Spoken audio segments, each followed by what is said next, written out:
Drivers, start your engines!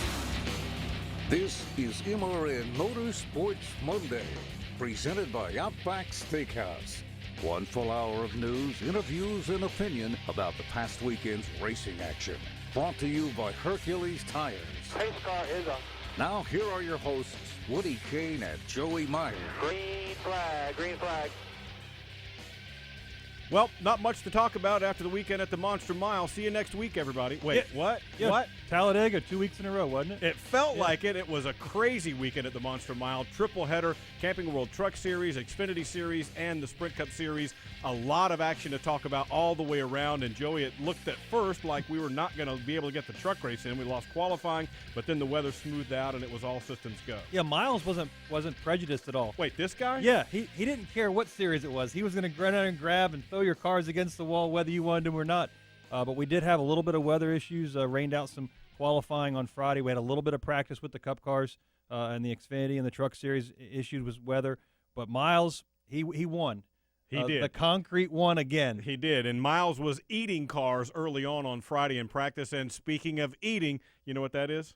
That's a segue. That's professionally done right there. Make a note of that for when your time It's not comes. a teaser? No, because we're going to talk about Outback Steakhouse. Kevin Harvick missed a top 10 finish this weekend, so you won't get the free Bloomin' Onion. You can go get one yourself. He'll give it a try again next week. Outback Steakhouse, done right. And there is the Joey. They've got the lunch combo favorites going up right now. The Outback Burger, the Endless Soup and Salad Bar, starting at $6.99. Go check them out for lunch. Outback Steakhouse, done right. Joey likes the Joey menu. It's really for kids, but he claims it as his own.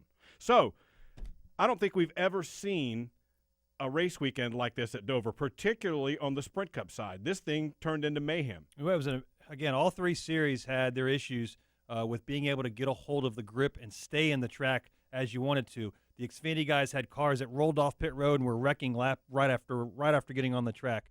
The truck race was a similar way, and then of course we had some mechanical issues in practice with the Cup cars that wadded some cars up, but we haven't seen that in a long time. I tweeted earlier this morning that it was an interesting weekend for the drivetrain people because we haven't seen so many gears and transmissions cause a problem, even at a road course, in a long, long time. We've got a lot to talk about on today's show. You see the 8444 Ask MRN Fan Forum hotline. You can leave your questions or comments there 24/7 anytime. They might make it onto the air if you've got some comments or questions that we want to direct at a driver or talk about any of the programming. Also, you can play along with us on Twitter. Use that hashtag AskMRN. Mine is at WY Kane. His is at 2 spotter or at MRN Radio. We'll get to some of your questions as we go along through the day. A little bit later on, Matt Crafton, the winner in the Camping World Truck Series, will join us. Also, Brennan Poole is here from the Xfinity Series. He had a strong top 10 run at Dover as well, and we'll have him on the program to talk about something big coming up in the Philadelphia area for you fans up that way coming up on Tuesday, and a lot more going on. A young driver who's making his way and making his presence felt in the Xfinity Series for sure. But as we mentioned, a lot of the drama was in the Sprint Cup Series. Here's what the last lap sounded like yesterday on MRN Radio. White flag at the start-finish line. Top three cars separated by a car length. Three-man free-for-all for the win here at Dover. Matt Kenseth, Kyle Larson, Chase Elliott off turn 2 for the final time. It'll be Kenseth by 3 car lengths. Make it 2 car lengths as Larson has one final shot to take home the win. Kenseth posted his first top 5 of the year last week at Kansas. Today, he's out front of Kyle Larson. He'll hold him off and score his first win of the year on the Monster Mile. I remember Matt Kenseth saying that he at one time said Dover was his favorite track. It still is, but he had struggled there lately. And, boy, he's had some bad luck for the past, half a season or so, starting off this season and continuing back to last year. So good to see him get the victory. And, by the way, he's going to be a guest on NASCAR Live coming up Tuesday night this week at 7 o'clock Eastern time as well. But, man, it looked like 2 or 3 times Kyle Larson had the move, had the position, but then he got tangled up with Chase Elliott, another young driver charging up, and that kind of messed his plan up. Yeah, 17 years ago, Matt Kenseth got to make his first Cup start at Dover, competed very well with the Billy Elliott car. And then yesterday, he's the wily veteran with 2 young rookies chawing on his back bumper with Kyle Larson and Chase Elliott.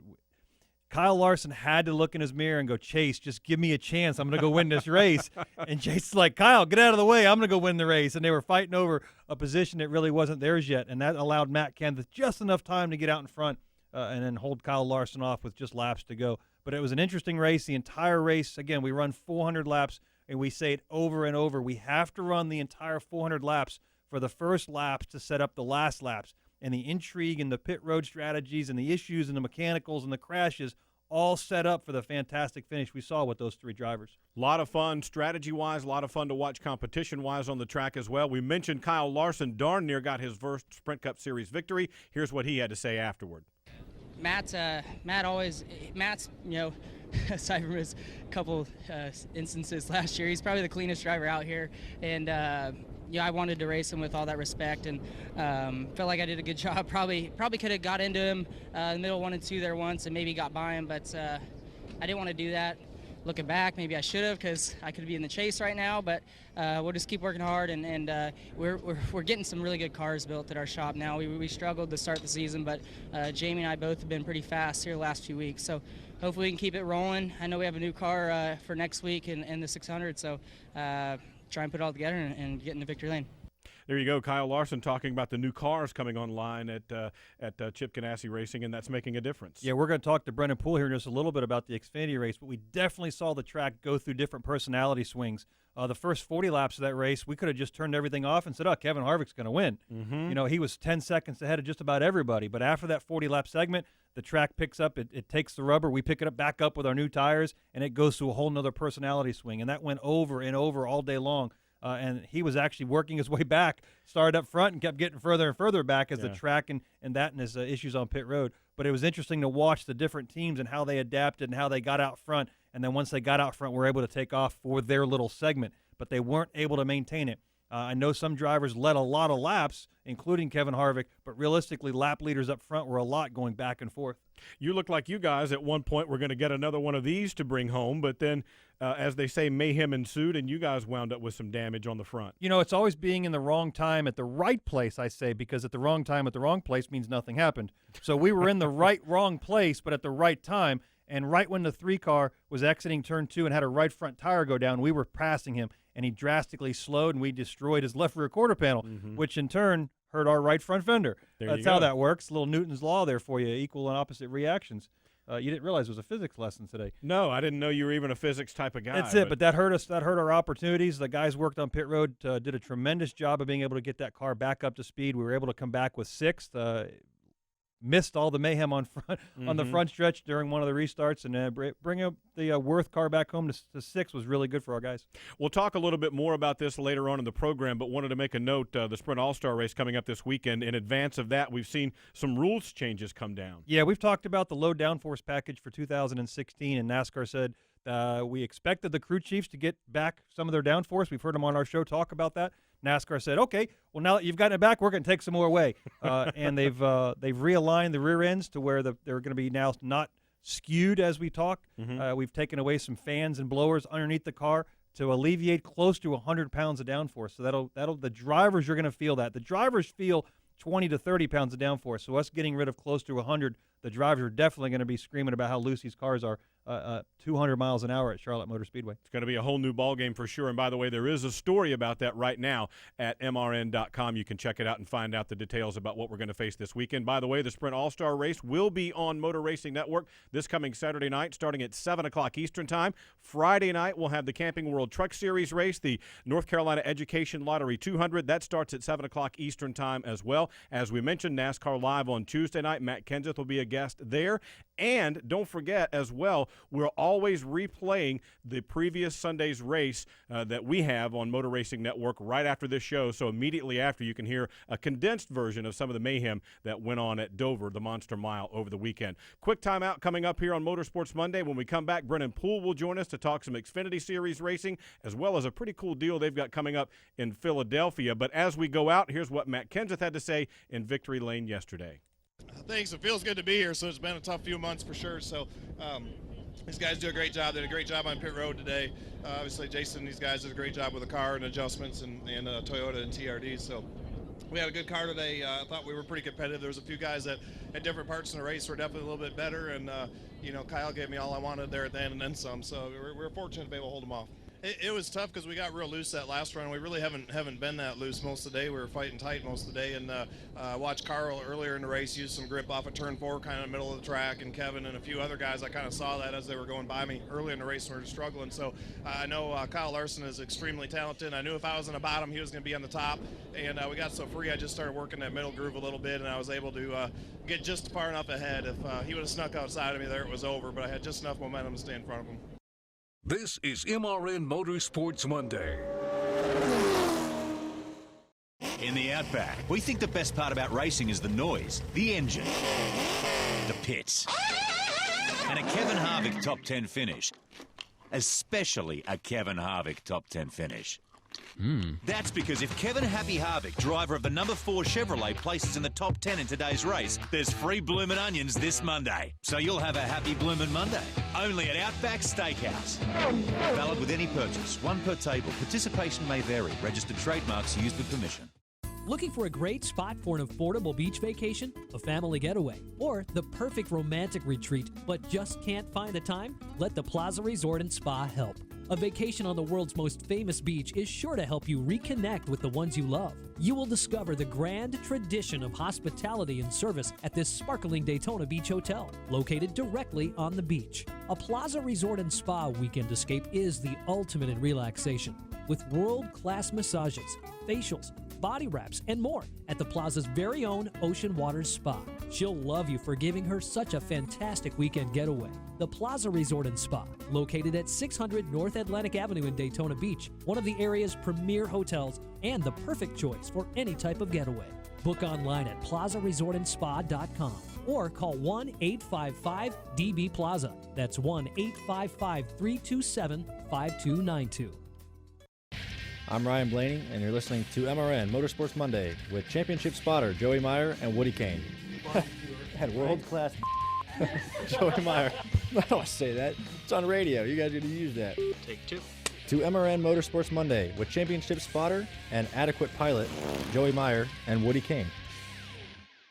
White flag goes in the air from Andy Holder atop the starter stand. Eric Jones on his final lap at Dover. Looking for another win this season is Eric Jones at the bottom of the racetrack, off of turn 2 for the final time, hits the back straightaway and has about 10 car lengths in hand over Darrell Wallace Jr. and Alex Bowman. Jones is in 3 for the final time. Eric Jones on the bottom side of the racetrack and pulling away. He'll get the launch onto the main straightaway. Checkered flag in the air. The Ollie's Bargain Outlet 200 belongs to Eric Jones. He won at Bristol on the concrete. He wins at Dover on the concrete. The NASCAR Xfinity Series has a new concrete king. Well, if he wasn't locked into the chase before, Eric Jones certainly is now with 2 victories in the Xfinity Series. 1, you might still get edged out if there's a bunch of different winners, but with 2, you're certainly going there. Joining us now in the studio live, another guy who had a good run in that, another rookie who had a good run in that. Top 10 finish for Brennan Poole. He drives the DC Solar Camaro at Chip Ganassi Racing. Brennan, welcome to the program. Yeah, thanks. My first time here. It was fun watching you guys there for a little bit, the first 10 minutes of the show. So yeah, and he's an adequate pilot, by the way. That's what I heard. Just adequate. Well, now after hearing all these things, I'm like, man, you do a lot of things. I mean, he's a Renaissance man. Jeez, yeah, got fingers in everything. 2016 presented a new challenge, similar team, but essentially a new crew chief. You've only got 27 total races. You got the big yellow stripe on your bumper. We're 10 races in. How has the season gone so far? I think it's gone really well. It kind of took us a little bit to get going the first few races. Just like it is getting familiar with everybody on our team. But it seems like the last 3 weeks or so, we've just really been clicking, and Chad and I have been getting along great. A new engineer this year, Clint. So everything's been really fun for us, and we've had some races where we just couldn't quite close them out, where we ran really well, and we just couldn't get to the end. And it seems like the last 3 weeks we've been able to close really well. So had a shot at Richmond to maybe get $100,000 and win the race. It didn't quite work out. Talladega, we were right there, and get another top 10 3 in a row at Dover. So I feel like we're really on a roll and got some momentum. Well, let's talk a little bit about that Talladega thing. You got a lot of attention for that because a lot of folks thought for a while that you won it. They had to go back and review, and the rule was applied appropriately. You can argue about whether that should be a rule or not that way, but, man, I just thought you did such a good job in how you handled things afterwards, and you had to be experiencing way up here and then way down there all in the same 5 minutes. Yeah, it was quite an awesome 5 minutes until the waiting on the front stretch part.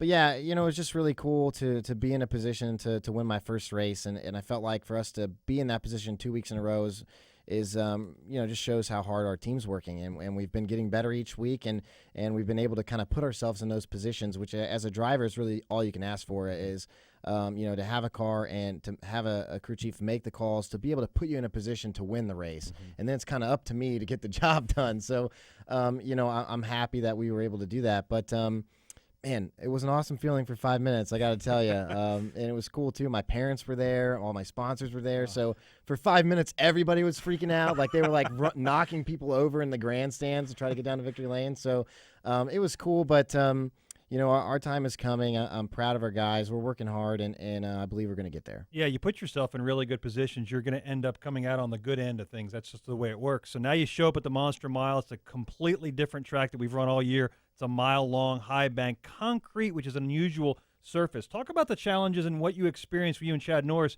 in practice with a green track, rubbering up, raining, a lot of different situations going on just in practice. Yeah, practice was tough, and I really wasn't sure where our DC Solar Camaro was at. I think Chad and I both were maybe losing some sleep on Friday night because we decided to make a bunch of changes going into the race weekend, which actually paid off.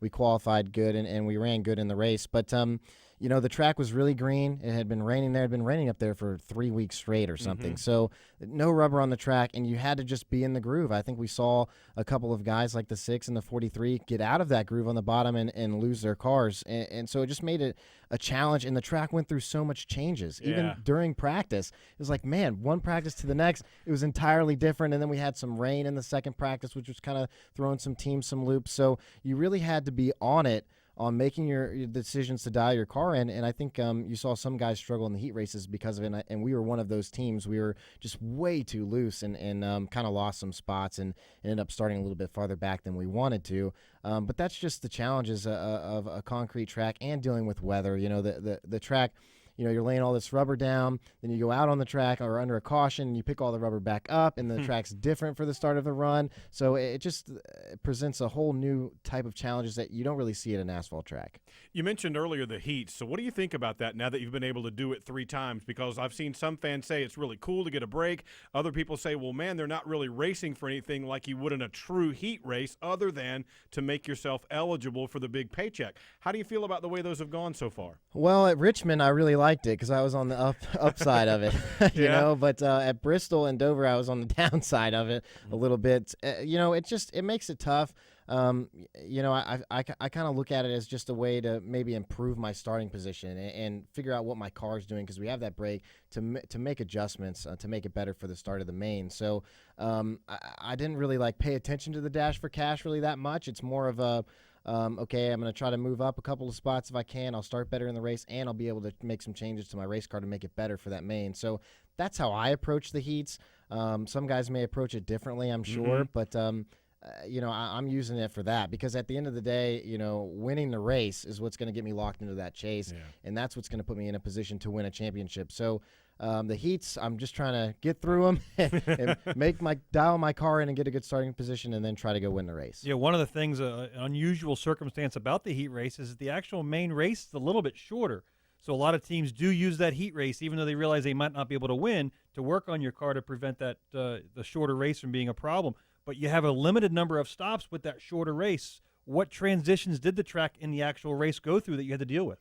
Yeah, it was tough. The first run to me felt like it went on really long. And the track in the beginning, we had kind of picked all the rubber up. And so at the start of the run, when there's no rubber on the track, at the concrete tracks, or Dover in particular, you are really tight because there's no rubber on the track. And everyone's kind of tight and pushing around. And you're trying to get all you can on that start because too, at Dover, it being such a fast, high bank mile track, dirty air is an issue. And I think we saw it in the trucks, Xfinity, and even in the Cup race this weekend. It presents new challenges. It's just really tough to pass. And then as you run and you lay that rubber down, the cars start getting free on that rubber, and you saw some guys moving around the track trying to get out of it. So they're work the grayer part of the racetrack to make the cars drive better. And so at the end of a run, I think you saw some guys going backwards. Who cars worked really good when there's no rubber on the track, and then cars who were tight in the beginning who are now kind of getting neutral or driving back towards the front. So for me, I was tight at the start. My car got neutral at the end of the run, and I passed a few people right before that first caution. And then now when that caution did come out, there's only like 40 laps to go. So now you're thinking, okay, I got to get my car quick better for these short runs. What are we gonna do here? So Chad made some good calls. We were a little bit better, not quite where we needed to be, but man, those last couple restarts were insane. We were all over the place. I was, trying to get all I could get, and we got up to 7th at one point, and Suarez and I were battling hard, and we both lost some spots at the end, but wound up still coming home 10th. So it was a good race for our DC Solar Camaro. On the tracks that have multiple grooves and they widen out, are you a bottom feeder, or do you enjoy going up top? I always feel like if you can get your car to work on the bottom, that's the shortest distance. Yep. So I try to get my car working on the bottom as best as I can. But some of these mile and a halves with these Xfinity cars are so momentum driven that you got to find a way sometimes towards the end of the run to use that top lane to your advantage. So it's been a little tough for me. The Xfinity car is a little bit different than some of the other cars. I grew up and came through the ranks racing. It's taken me some time to, figure it out. But it's been going in the right direction, so we'll keep working at it. Man, it sure has. One of the reasons we wanted to bring you on to talk today is about an Xfinity takeover you guys are going to do, you and several of your competitors up in Philadelphia. You got a full agenda going on up there. Tell folks what they can see if they are joining you in Philly tomorrow. Yeah, we're going to be doing a lot of cool stuff. Going up to Xfinity's headquarters, and we're going to Pat's and Gino's. This is one of my favorite spots. Now, which one are you? I'm a Pat's guy. Okay. My girlfriend actually, Lindsay, she's from New Jersey. She lives about 20 minutes from there, and so one of our first times hanging out, she took me to get a cheesesteak in Philly, and I've tried both of them, and I lean towards the Pat side. She leans towards the Gino side, so we're kind of butting heads a little bit on that, but so I'm excited about that, and we're going out to a Phillies game. We're going to sign some autographs and do some cool stuff for some fans out there. So it's going to be an awesome think you're weekend. going to do pit stops in the streets at some point too. Yeah, we're going to do some cool stuff. So I'm excited about it. I'm looking forward to just going to Philly and going up there to spend some time with all the Xfinity folks. They do so much stuff for our sport and our series, and they've got so much new cool technology coming out. The X1 app's really neat. It's just awesome. I love it. So have you messed with the virtual reality goggles? I have not messed with it. I got to see those at Atlanta. They're fantastic. I'm going to have to get on that and try some stuff. I'm really into all that tech stuff, so it's going to be a good time. And we're up there promoting the Pocono race coming up. I'm a big fan of Pocono. I've had some success there in my ARCA days, so I'm looking forward to that. Pocono is such a cool racetrack. It's different. It's tough. Has its own challenges. They always have a great crowd there, so I'm excited to go there for Xfinity's first race there. We got 10 races into the 2016 season. This week is occupied by going to Philadelphia, but now you have a weekend off before we go back to our home track. I'm not sure exactly where Charlotte is home to everybody, but it's our home track from the racing series. What do you do in the off time for that one weekend? How do you catch your breath? Yeah, he's going to do yoga. I'm doing yoga. I'm doing yoga today with our pit crew guys in a few hours. But I spend a lot of time in the gym. I work out with my guys. My buddy Metcalf, who's on my pit crew, I'll be doing that. But I'm going to go to the All-Star race, hang out with my team, and spend some time with them. But I don't know, man. Maybe I'll play some golf or do something. I'm throwing out the pitch tonight at the Knights game. Oh, yeah. That's really Have you good. been to the stadium before? It's really cool. I have. Yeah. This will be like my third or fourth time, so I'm excited about it. If you're going to the All-Star race, come to the spotter stand with us. That's a great view. A lot of the drivers see a different perspective, and you sometimes don't have the opportunity to get up there, but try to get up in Charlotte. It's really cool. I actually spotted for John West Townley there in an Xfinity there you go. practice and stuff like that. So Charlotte's a great place. I'm excited about it. I tested there a couple weeks ago, so I'm looking forward to racing there in a couple weeks. Fantastic. Hey, before we let you go, tell folks about DC Solar. What is it? So DC Solar is a mobile solar energy company. So all their stuff is mobile generators. They're actually doing a lot of stuff at Charlotte Motor Speedway. So if you're out this weekend, you're going to see about 110 of their generators powering the track. Everything's completely green. They're doing a lot of cool stuff. Light towers, car charging stations, just doing all kinds of neat stuff. Actually starting to get into colleges now and have these mobile charging stations all around the campus that students can use. So they're doing a lot of cool stuff. All right, there you go. That's Brennan Poole. He drives the DC Solar Camaro for Chip Ganassi Racing, a rookie in the series, and he's 8th in the standings right now as they've got a weekend off coming up before racing next weekend out at Charlotte Motor Speedway. Another time out here on Motorsports Monday. When we come back, we'll talk with Matt Crafton, who won the Camping World Truck Series race at the Monster Mile. Pretty cool to get another win here and at Dover and another Dasher Cash race. So that's pretty cool. We won both the races. We got the Dasher Cash in. That's a cool feeling, and just cool for these guys to get the Reese's camera here to Victory Lane. The Reese's guys have wanted to win for so long, so bad, and now to get them here to Victory Lane is pretty awesome. And at Dover, nonetheless, what a cool place to not only race at but win at. What goes through a driver's mind? Big lead, caution with like 10 laps to go. What goes through your mind at that point? You know, it's not the first time it's happened to me, unfortunately. And, you know, I remember the first time it happened well, and I was pretty upset. And this time I was pretty calm and collected. I wasn't too worried about it. I knew we had a good car and knew that as long as we got a decent restart, we'd be able to hold it off. And enough guys stayed out on tires with us that I knew we'd be in a good spot, and it all worked out. This is MRN Motorsports Monday. In the Outback, we think the best part about racing is the noise, the engine, the pits, and a Kevin Harvick top 10 finish. Especially a Kevin Harvick top 10 finish. That's because if Kevin Happy Harvick, driver of the number 4 Chevrolet, places in the top 10 in today's race, there's free bloomin' onions this Monday. So you'll have a happy bloomin' Monday. Only at Outback Steakhouse. Valid with any purchase. One per table. Participation may vary. Registered trademarks used with permission. Are you ready? To help children forget about their serious medical conditions so they can just be a kid. Then support Victory Junction, which is the dream of late race driver Adam Petty, who wanted to build a camp where children concentrate on fun and laughter, not illness or disability.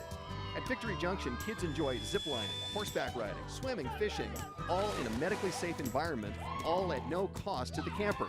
What do you say, Richard Petty? Let's do this. Learn more at victoryjunction.org. Ever wish your kid came with an instruction manual? I'm behavioral therapist James Lehman, and I'll show you how to change your child's behavior now with the Total Transformation, the program that helps stop defiance, backtalking, lying, acting out in school, even problems with ADD and ADHD. There's no screaming, no fighting, no frustration. Your child will listen to you again. I guarantee it. Change your child's behavior now with the Total Transformation. Call now. 1-800-406-2945. 1-800-406-2945. I'm Landon Castle, and you're listening to MRN Motorsports Monday with Joey Mayer, and Woody Kane. Yes. And you're listening to MRN Motorsports Monday with Joey Mayer and Woodward Kane. Those guys, is this a country? This is a country band, isn't it? Woody's Roundup, come on and gather round. We got a two-time winner starting on the outside. That's Jimmy Johnson rolling the dice, nothing to lose. Matt Kenseth, who's yet to go to Victory Lane this year. Oh, Jimmy gets jacked up and he's in the wall. He spun the tires coming to the green flag, and we've got a massive crash going into turn number 1. Martin Truex Jr. got into the back of Jimmy Johnson, turned him head-on into the wall, and they piled in after that. Jeff Striegel on the call from the Monster Mile at Dover yesterday. Jimmy Johnson didn't come up to speed. They start piling up behind him. Before you know it, 18 cars got into the wreck, and I heard that was one short of the record wreck at Dover, which was 19 cars. The incident happened with Jimmy Johnson. He tweeted it was the first time he's ever gotten a transmission stuck between gears. A lot of times you get stuck in gear, and you can still keep accelerating or moving. But his car got stuck between gears, and it didn't roll. It was done. Yeah. He was coasting, and the guys behind him were trying to push him. Well, the guys behind them were trying to push them, and so forth and so on. Eventually, you run out of pushing room, and that's how Jimmy Johnson and those guys got turned. It was the big one at Dover. The old Miles Monster chewed up some more cars and essentially changed the potential race winner because we had Martin Truex up there. We did have Jimmy Johnson. Those guys are perennial strong runners at Dover and ended up leading to Matt Kenseth, Kyle Larson, and Chase Elliott, able to finish out a top 3 finish there at Dover we haven't seen in years. By the way, this is the program, the part of the program, rather, where we talk on track, off track. And if you're new to the show, it's where Joey and I talk about some things that are going well in the sport and some things that aren't going quite so well. Let's start with you, because I think you have a really good view, or had a really good view, of the action at Dover this weekend. You know, once in a while we get on the show and we like to complain because complaining is really easy. But this weekend at Dover, without being the old crotchety man in the yard, get out of my yard, you young kids, quit playing football. The fact of the matter is we saw a fantastic race at Dover. The stands were pretty full. They've taken some stands out. People have gone there to fill the place. And we saw 400 laps of intrigue from lap 1 and the first 40-lap run with Kevin Harvick dominating the race, which everybody thought was going to be a yawner, ended up being a barn burner from lap 41 on. And strategies played out and races played out, and we saw a fantastic event. Not just the last 3 laps or 5 laps or 10 laps, with Kyle Larson and Chase Elliott and Matt Kenseth, but we saw that middle of the race and the three-quarter portion of the race where we didn't know who was going to win. Mm-hmm. We saw Brad Keselowski get out in front. We saw Kyle Larson get out in front. And boom, where'd those guys go? Then we saw the big wreck and mayhem ensued, and then those Matt Kenseth, it was just on. It was just a great event for the entire 400 laps, that if you were there, you got to participate and watch it or listen to it here on MRN, you heard a great call. The excitement wasn't just a facade. It was true. It was what was going on. The track changed every time guys were moving around. There was just an event for the entire 400 laps. Kudos to Dover and all the Sprint Cup guys and the NASCAR guys for changing the rules like we have at Dover, because it was a fantastic race. And it was so good, as a matter of fact, that the guy who wound up finishing in third after all that had the same kind of thought you did. Here's Chase Elliott. Chase, third-place run. Walk us through the closing laps here at the Monster. It was definitely wild from my view. If the fans didn't get what they wanted to see today, then they need to go do something else, because that was a heck of a race, in my opinion. And obviously wish we could have come out on top. Matt and Kyle were racing really hard for the lead. Tried to steal one from them. They were a little better than we were, but we worked hard, tried to stay in the ball game today, and fortunately came out with a decent finish, just not close enough. What was the difference? You said they were just a little bit better. Yeah, I just, those guys racing side by side, and I couldn't really get myself a clear lane, and just never could get the run I needed to get on both of them at the same time. So I think Kyle was a little better than Matt, and we just weren't quite enough. Chase Elliott finished third yesterday at the Monster Mile, the top rookie, and he's the top rookie in the standings right now, 7th overall, having a really strong season. I agree with you, but I'm going to broaden it a little bit. My on-track is the better racing in general this season. The new low downforce package, you talked about a rule change a moment ago, but we've seen a lot more action other than a guy gets out front, gets clean air on the nose, and that's all she wrote for the rest of the show. Lots of action behind that guy, lots of action for 6th, 8th, 10th, moving up through the field. You can get up to a guy, loosen him up now, and drive by if your car is only a little bit better. We heard Brennan Poole talking about how you need to have a much better car to make a passer, he felt like, in the Xfinity Series at Dover. But we've seen better racing all the way around this season. There have been some races that weren't quite up to what we've come to expect this season, but by and large, as a whole, 2016, the racing is a lot better. Yeah, 100%. When you have the best car not winning the race, it sounds kind of counterproductive, but we saw that on Sunday because he was putting on a heck of a show from second place. Kyle Larson, in my opinion, was the better car at the end of the race, but the veteran of Matt Kenseth knew how to keep his car, which was just a little bit slower, in front of Kyle's, and then Chase was bothering him on the back. But I agree with you 100%. The season overall, 10, 11 races in, has been fantastic. I think we have noticed a little bit, though, to the point about the rules change. You can read more about it at MRN.com. But to take some more of that downforce away, we've had crew chiefs all year long telling us we're going to get some of that back, and they've slowly but surely been chipping away at it. Yeah, absolutely, and NASCAR's recognized that, and their plan is for the All-Star race to align the rear ends square with the car, no more mechanical skew, as well as reducing the fans underneath the car to alleviate, again, close to 100 pounds of downforce. The cars will absolutely be harder to drive and more squirrely for the All-Star race. And boy, with the way that format is set up, that's going to be fun. We'll talk a little bit more about the All-Star race coming up later in the program, but let's talk about off-track. What's not going so well in your opinion? Here he goes. We had a really big wreck on Friday when Danica Patrick blew the rear end gear out and oiled down the track. And unfortunately, 2 other competitors got involved in her skirmish as well, Tony Stewart and Martin Truex Jr. They hit an area of the track that's not covered in soft walls. It's 2016, and the simple fact that we're talking about an area of a racetrack not covered on a NASCAR-sanctioned softball area, not covered by safer barriers, is simply unacceptable. Some of the drivers mentioned it as well. We talk about safety devices implemented with the teams.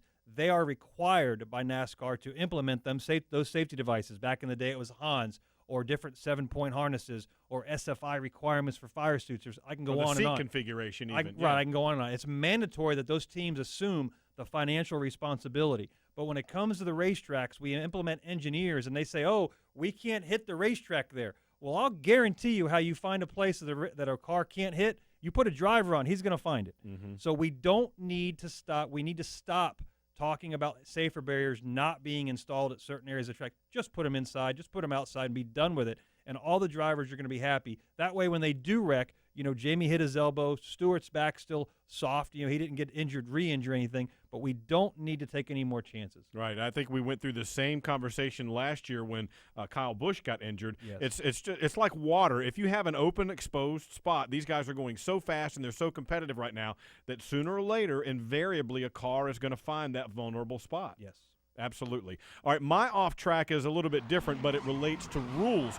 We saw a couple of incidents over the weekend having to do with restarts. A black flag for Cole Custer in the Camping World Truck Series. Elliott Sadler gets a black flag in the Xfinity Series race.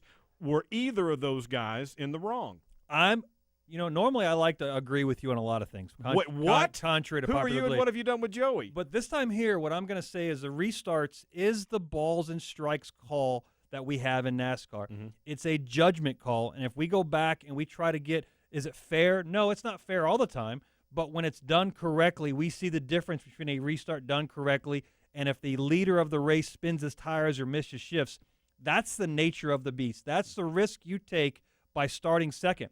If you didn't want to take that risk, you know how you alleviate it? You become the leader, and then you control the restart. But if not, you're the second, third, fourth place car behind the leader. He is allowed to and expected to dictate the restart of the race. I agree with you. Some of the calls I thought were inappropriate with the Cole Custer, specifically for the truck race. I look back at it, and those guys didn't go by the second line. Cole did and was black flagged for it. Even after the replays, I disagree with the call. But I think that's a part of the nature of what we do in this racing business is we allow the leader to dictate it. If it's not done correctly, then it goes up to the booth for a booth review, and then they use their best judgment in trying to second-guess or get in the mind of the leader and what he was doing. Did he go late? Did he spin his tires? Did he miss a shift? All those things they try to calculate without getting into the telemetry of the race car to see exactly what's going on. So it allows some judgment rules on the restart that I accept it because, again, I got banned for it, or not banned, we got black flag for it earlier last year when we jumped by that much on Greg Biffle at Loudon, and we got caught for it. So I think it's an interesting part of the aspect. I don't like when it's wrong against me, but I get it's part of the racing. I guess it's balls and strikes, and I get that. And all sports have their judgment calls. You can talk about pass interference in football. You can talk about balls and strikes, as you mentioned. You can talk about blocking or charging in basketball. All sports have their judgment calls. I think the thing that I'm wrestling with is how do you keep a leader from messing with his top competitor to try and get him a penalty by saying, well, I'm just not going to go, or I'm going to spin my tires, or make it look like I did. And that's how all, do you get into that? That's all part of the game. It's all part of the game. And again, if you want to alleviate being the victim, become the leader. And then you become the leader, and you don't have to worry about being the victim because you're the leader. The hunter or the hunted. That's it. Which would you rather be? Exactly right. Absolutely. Bowling doesn't have judgment calls. It's either a strike or it's not. Yeah, that's true. If you throw it in the gutter, that's the great thing about bowling. You throw it in the gutter, the ball always comes back. I don't know how it got back. I was going to say, wait, where did we make this turn and get off a course here? I lost it. I just like bowling. It's judgment calls. There's no judgment in bowling. All right.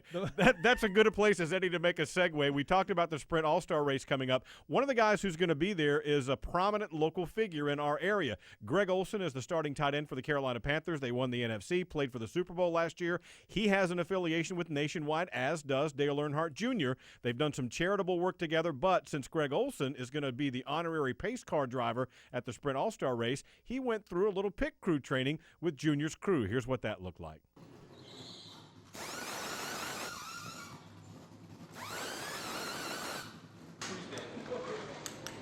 Give him the hardest possible gun here. Beautiful. Pull the handle up, get the back.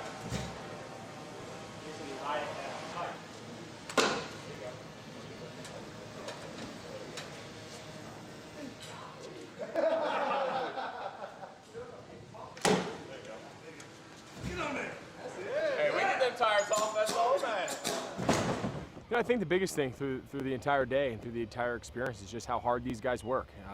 Just the notion that this is a full-time, commitment. From actually working the tires and the jack and actually doing their skill that they have to do on race day to everything that goes on behind the scenes. The workouts, the conditioning, the weight room, the lifting. It's a full-time commitment. I give these guys a lot of credit. What they do is hard. If you're not used to it, it catches you a little bit off guard. But it was an incredible day. It was an incredible experience. And it was cool to just kind of live their life here for a couple hours. Interesting video there with Greg Olson. Now, that's a big, strong guy, a tight end in the NFL. And did you see how he had trouble jacking that car up? One of the arguments in NASCAR is, are they athletes? I think as an athlete from Greg Olson, championship-winning Panthers tight end, he could put that to rest because he could not do, as an athlete, what our pit crew guys that are saying that they're not athletes and the drivers could do. Yeah. Now, to be fair, they probably can't catch touchdowns, but that they haven't tried. We'll see. They haven't tried. Yeah. But the simple fact is, you could see the difficulty that Greg Olson had doing what our athletic pit crew guys can do very easily. Absolutely. In 11 seconds. Yeah, in 11 seconds for sure. Greg Olson going to be the honorary pace car driver at the Sprint All-Star Race coming up this weekend. You can hear it live on Motor Racing Network, 7 o'clock Saturday evening. Another timeout. This time, I promise, Matt Crafton on the other side. This is MRN Motorsports Monday.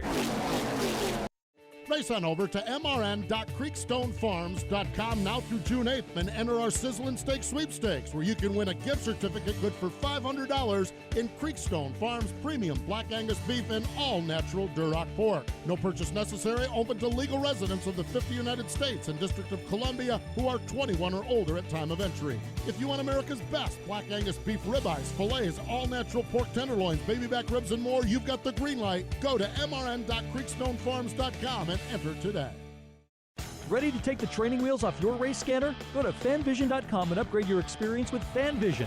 Not only will you be able to hear the race, Dale Earnhardt Jr. gets a good run, drafting help from Kyle Busch and Kevin Harvick. Jr. again pulls up alongside for the race lead. you'll see every moment through live video, instant replays, live stats, and more. Hi, I'm Jamie McMurray, driver of the #1 Cessna Chevrolet, and I never go to the track without my FanVision. So go to fanvision.com to rent or buy yours today. NASCAR races are all about world-class, high-performance vehicles, and that's not just limited to the race cars. Freightliner Cascadia haulers transport the race cars and equipment from track to track 38 weekends of the year, keeping your favorite drivers in the race season after season. And from the engine to the seats to the dash, Freightliner specifically engineers its vehicles to give truck drivers a reliable, comfortable ride. Learn more about Freightliner truck models at FreightlinerTrucks.com. I'm Matt DiBenedetto, and you're listening to MRN Motorsports Monday with Joey Meyer and Woody Kane. I wonder if Woody uses shampoo. Suarez buries that truck down to the inside of turn number 3, but Crafton a little bit quicker up off from turn number 4. White flag is in the air as Matt Crafton sets the pace, leads Daniel Suarez for the final time into turns 1 and 2. Right to the bottom of the racetrack for Matt Crafton. Does not come off the bottom at all until they get to turn number 2. Daniel Suarez uses the outside lane again. Still 3 truck lengths back from the race leader. Matt Crafton from the bottom side of turn number 4 hits the main straightaway. Checkered flag in the air. On Friday the 13th, it's career win 13 for Matt Crafton in the NASCAR Camping World Truck Series. He wins the Jacob Companies 200. First win of the season for Matt Crafton, first win at the Monster Mile, and boy, what a show it was. He's joining us now on the guest line. Matt, welcome back to the program, and congratulations. That had to feel great going to Victory Lane at Dover when it looked like you guys might not even be able to race at all based on the weather. I know if you looked at the weather all week, I thought there's no way we're going to be racing on Saturday, Sunday, or Monday at some point. Like I said, it was an awesome race. That is one of the tracks that I've always wanted to win at, just because it's such an awesome racetrack, and I want that trophy. That trophy has always been on my radar. I've been over to Hornaday's house a few different times, and he has a couple of those, and me and Junior, my crew chief, were over there a few years back, and we saw a couple of those on a shelf, and I want one of those trophies. We're going to get one of those trophies soon. And finally, to be able to put one on our shelf, it would mean a lot. Matt, one of the things they've done in 2016 is they've alleviated or reduced the amount of testing for the Truck Series teams, but they've given us a large amount of practice recently in Kansas and really at Dover. Do you like that change, or would you rather be testing and learn more specific information? Do you actually like testing on race weekend? The testing on race weekends is good. it's good just because the team owners, it saves the team owners money, because when we have to test and we rent the track, actually, it's crazy amount of money that the team owners will spend. I mean, they'll just buy 6 or 7 sets of tires, we'll say, just to test. And then to go rent a track will be thousands and thousands of dollars, and then they'll spend, $15,000, we'll say, on a test, and if not more than that, just to go test somewhere. And at least if we're there, we just buy it. NASCAR gives us the option to be able to buy another set or 2 sets of tires for the weekend, and we get a extended practice, and we get 4 hours instead of 2 hours. So it's actually a good thing just for the team owners to be able to save them a little bit of money. All right, so now we go to Dover. You get all that practice sessions. What issues did you have with the concrete, taking up rubber, not taking rubber, and just worrying about the weather for Friday? What issues did you have on Thursday? We missed the handle on. We started off and we were good. We were happy in the first practice, and we were 5th, and we did a qualifying run. Majority of the trucks did, and I felt that we could have had a shot at the pole in the first practice, and we felt, okay, definitely a little too free right there qualifying, and we make some adjustments, and we're going to have a shot at the pole. And then we started off the second practice, and we were just off, and we stayed off the whole practice. The last 2 runs, we felt we had a direction we needed to go with the handling of this Menard Toyota Tundra, and we said, okay, let's stop. We've put a lot of laps on these tires, and let's just stop and make a game plan. We stopped probably about 5 minutes early in the last practice session because we couldn't make any more changes on it in that amount of time. So we just stopped and made a good game plan of the changes that we were going to make for Friday, and we did it, and we started the race, and they dropped the green flag, and the thing drove to third, right off, and was very, very fast, and was running down the leaders and running times a little bit faster here and there, and they were a little bit faster with the 9 truck, but we were very good, and it was definitely tough to pass. Definitely very tough to pass, and finally when we got track position, our pit crew did a good job. We got us to lead at one point, and then we passed the 9 truck, and then we drove away. It was very, very key to track position, and I felt it was a great race for everybody, and it wasn't yellow fest like some of the races have been. Those are tough to see whenever there's 10 cautions in a truck race, because what happens. They're tearing up a lot of equipment, and that's the tough thing right now. Yeah, fantastic. It surely was that way, and you could see it visually on the track. Sometimes it's kind of hard to get a read on what's going on until we talk to you guys from behind the wheel to feel for it. One of the things we were talking about earlier, Brennan Poole was on the show, and we talked a little bit about restarts over the weekend. Are you comfortable with the way things are going now? Do you feel like we have a good handle on things in terms of restarts in all 3 series, for that matter? It's just the nature of the beast, because everyone knows that's the time to pass. It's so tough once we get nose to tail and you run 5 laps. You can pass, but it's so much harder to pass. So if you can get all the passing done, or majority of your passing done for the first 2 laps on a restart, that's everything. So everybody drives, just like wild men and women out there trying to get as many spots as we can get on those. And that's what it's all about. There's a lot of people out there that don't have a lot of experience in, like at Kansas, and they show it at Kansas, and the experience of the air in the draft, and everybody saw the huge runs they were getting on each other, and I think some people put themselves in pretty bad positions with the draft they were getting in the truck race, for sure. Matt, in the last couple of years over in the Sprint Cup Series, one of the things that has come to the forefront is the Drivers' Council and their ability to converse with NASCAR, and we come out with the low downforce package, and they're making some more rule changes as we go in 2016. Would you like to see, or is there anything like that going on behind the scenes in the Truck Series? It seems like the trucks are becoming very, very, very aero-dependent, and they might need to be able to reduce some of that a little bit. Are any drivers going to NASCAR, or do you want to see it stay the same? No, we don't have a driver council. I would definitely like to see a driver council for sure, because there's definitely some things that I feel that I would like to see. I wouldn't want to change a lot, because the racing I truly feel is the best in NASCAR right now. But do I feel it has room for improvement? Absolutely. But as Junior and my crew guys say, sometimes I'm a little bit too picky, but that's just trying to make everything perfect. And I definitely feel we could make some things, maybe take off a little downforce of the trucks and make them drive a little bit harder during practice so everybody's not so comfortable in the race. And then when we get side by side, they're a handful at that point. And I think that's what gets some of them in trouble when they're a little bit more comfortable by yourself, and then you do get in a pack. They're a little bit harder to drive. But all in all, I mean, it's great racing. Absolutely, it is. Let's look ahead. You're back in action this week. You're starting to get into the meat of the schedule now. Right now, the first 4 guys, even though we've only been through 5 races separated by just 6 points, you guys race again this coming Friday night at Charlotte Motor Speedway. What are you expecting there? I mean, just no hold bar. I mean, at the end of the day, I mean, I feel comfortable now. I've got to win. I mean, I'm not even a little bit worried about points. I've got my win, and I guess I got myself locked into the chase. And that's what's so interesting about the chase deal that we have going on now is once you get yourself locked in, I mean, you don't really have as much to worry about, and you get to race each race a little bit different, and maybe put yourself in different positions and not care quite as much.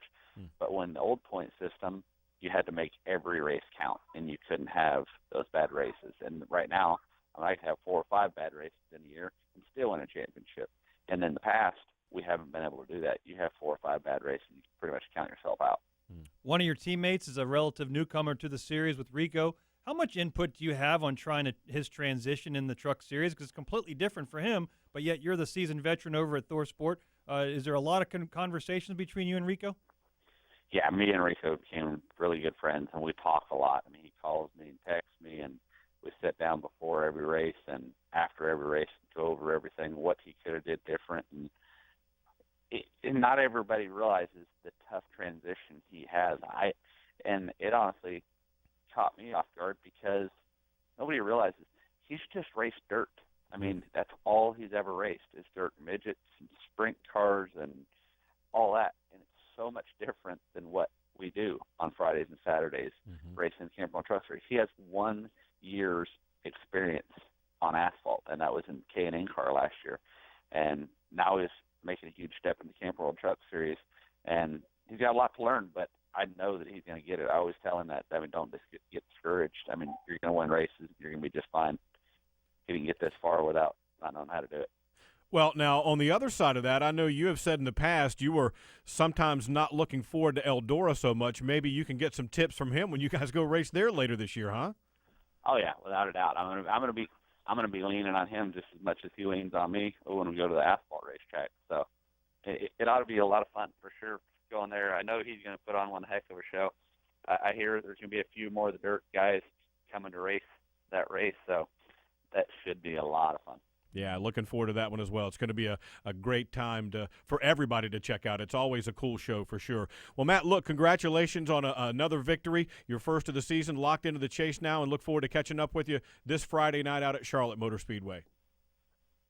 All right. Thank you for having me on the show, and look forward to another great race this Friday night. Good job, Matt. That's 2-time defending Camping World Truck Series champion Matt Crafton, who drives the Menards Toyota Tundra for Thor Sport Racing. And, boy, it seemed like so long ago, I know it wasn't, but that he won that second straight championship. A bunch of other guys come up and win. Eric Jones wins the next championship, and now all of a sudden, oh, don't forget, I'm still here, he says. Yeah, the elder statesman of the series, took Ron Horday's place essentially with his leadership and championships and race-winning ability. We're only 5 races in, and that's one of the things that we forget about, that this truck series gets started very slow. You got to have a lot of patience, and sometimes we haven't seen that at the Martinsvilles and some of the tracks in the truck series because guys are getting impatient because they want to get going and they want to start racing really quick. We're only 5 races into their 25 or 26 race schedule, and like you said, they're going to get into the meat of things. Now the routines start getting on. Your mistakes starting to amplify when you do it 2 or 3 weeks in a row. Again, the top 4 are separated by 6 points, but we've got some very young guys with Ryan Truex and Daniel Hemrick and the veteran leadership of Matt Crafton and Timothy Peters. So we've got bookends of William Byron, don't forget that. The rookie gets his first win. We had one last week. Absolutely. Yeah. But you got the veterans up here, and you got the young talent, and they're going to meet in the middle here as we go through the summer months in the truck series. Absolutely. Now, we didn't mention the guy who gave Matt Crafton a fit in the closing laps at Dover. That was Daniel Suarez. He's running full-time in the Xfinity Series, but he's moonlighting some in the Camping World Truck Series. As we go to break, here's what Daniel Suarez said after the truck race at Dover. Honestly, I believe that we had a little bit more speed, but we never had that clean air. I just feel like clean air was super important here. I just tried working different lines, like 7 laps to go, and I feel like we start gaining a little bit in the corner 1 and 2, but not quite as good in 3 and 4. I don't know. Honestly, I don't know what I couldn't done different to try to complete the pass. Maybe a little longer run. Seemed like as long as we were running, my truck was getting a little better. In one point, when it was too long, it was getting a little too loose. But I don't know. We have to keep working. Definitely, it's a good result for the team, the best result of the year so far. But hopefully, we can close the deal with the next one. This is MRN Motorsports Monday. Whatever you drive, wherever you go, Hercules Tires will get you there, whether you're running on dirt or running a job. Our dependable, high-quality tires are the perfect fit for your needs. For unmatched value, selection, and warranty with industry-leading road hazard protection, there's only one choice: Hercules Tires. To learn more, visit HerculesTire.com or call 800-677-9535. Hercules Tires, right on our strength. In the Outback, we think the best part about racing is the noise, the engine, the pits, and a Kevin Harvick top 10 finish. Especially a Kevin Harvick top 10 finish. That's because if Kevin Happy Harvick, driver of the number 4 Chevrolet, places in the top 10 in today's race, there's free bloomin' onions this Monday. So you'll have a happy bloomin' Monday. Only at Outback Steakhouse. Valid with any purchase. One per table. Participation may vary. Registered trademarks used with permission. If you need a ready-mix truck with an excellent product support network, look no further than Houseby Mixer Systems. We offer superior performance and reliability. Houseby works with your local truck dealer for immediate product support for the ready-mix trucks, parts, and service. We can also offer direct sales. It's your choice. We also carry an inventory of ready-to-work mixer trucks. Visit Houseby.com for more information. Hey, this is Joey Logano. You're listening to MRN Motorsports Monday with Joey Meyer and Woody Kane. This show still exists? They love us, you know. They really do. They show the confidence that some of management shows. Yeah, absolutely. Well, I mean, the two before that, Landon Castle bust me, and then Matt Benedetto bust me. So, and he needed to be asking you about whether or not you use shampoo, not just me. I mean, we're of the same ilk there. I just use a razor. Do you? Yeah, me too. It's a 1.5, by the way, in case you're keeping track. Is that the number? It's every 2 weeks. Dial it in? Every 2 weeks. All right. 1.5. All right. Listen, you were talking earlier about flying and being a pilot, and we had some conversation with Brennan Poole about that. I saw a cool video over the weekend. The Avett brothers are from right here in Concord, North Carolina. Let's roll that clip right now and give folks a look at it and see what you spot.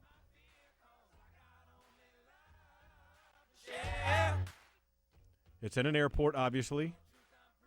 Who's that guy? Wait a minute. Does he know how to fly a plane? That's Jimmy Johnson. That's 6-time. Up there in the cockpit. How about that? That's wrong. That's off the Avett Brothers' new album coming out, but Jimmy Johnson makes a cameo. Did you give him any lessons before that deal? Or? Well, you know, I need to get behind the wheel of a car again. Wait, what? See? Didn't they ban you last time that happened? They shut the racetrack down. Rockinham's done. They said, no more. We're going to keep him away from here. We can't have this happening again. Exactly right. Hey, let's look ahead in the couple minutes we got left. The All-Star race coming up this weekend. Some significant rules changes have come down this week. There's more at MRN.com, so you can check it out there. But what impact at first blush do you think this might have? Well, first of all, we've got an incredible amount of truck practice on Thursday. Those guys will put on an amazing show on Friday for the truck race. We have the All-Star Open practice on Friday, but the challenge of format on Saturday come up with the Drivers' Council, and Brad Keselowski gets a lot of the credit for it. 2 50-lap segments, and then the 13-lap last lap segment is essentially the last 9, 10, or 11 cars are going to have to pit, and they're going to line up behind the guys on old tires, all on the new less downforce package. Again, lower now. Lower. Yeah. So that's revision 2. Mm-hmm. It's like Windows 98 all over again. What about the skew? What kind of a difference do you think that'll make? Well, I think that's when they're talking about a total of 100 pounds of side force and down force reduction. We're going to see cars that are slipping and sliding. I think speeds are going to be a little bit down. And what we're really hoping to see at Charlotte is for tires to fall off. And by reducing the aero dependency of these cars, that makes the tires work harder. And then as we run 4, 5, 6, 7, 8, 9, 10 laps, then the speeds are going to start falling off much more drastic. Absolutely, and that could be a wild show at the end. $1 million based on bucks. $1 million on the line, and no consequences $1 points-wise if you have anything go wrong. Don't forget, folks, you can hear it all right here on Motor Racing Network. The North Carolina Education Lottery 200, Friday night at 7 o'clock Eastern Time. The Sprint All-Star Race, Saturday night at 7 o'clock Eastern Time. I'll be there. Joey will be there. All the MRN guys will be there. Come up and say hi to us. Enjoy the show, and we'll see you next week right back here on Motorsports Monday. You've been listening to MRN Motorsports Monday, presented by Outback Steakhouse.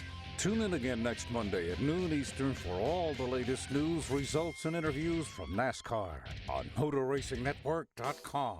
Brought to you by Hercules Tires. MRN Motorsports Monday is also available on demand at the MotorRacingNetwork.com Media Center. Or you can download it from iTunes or Stitcher. MRN Motorsports Monday is a production of the Motor Racing Network. All rights reserved.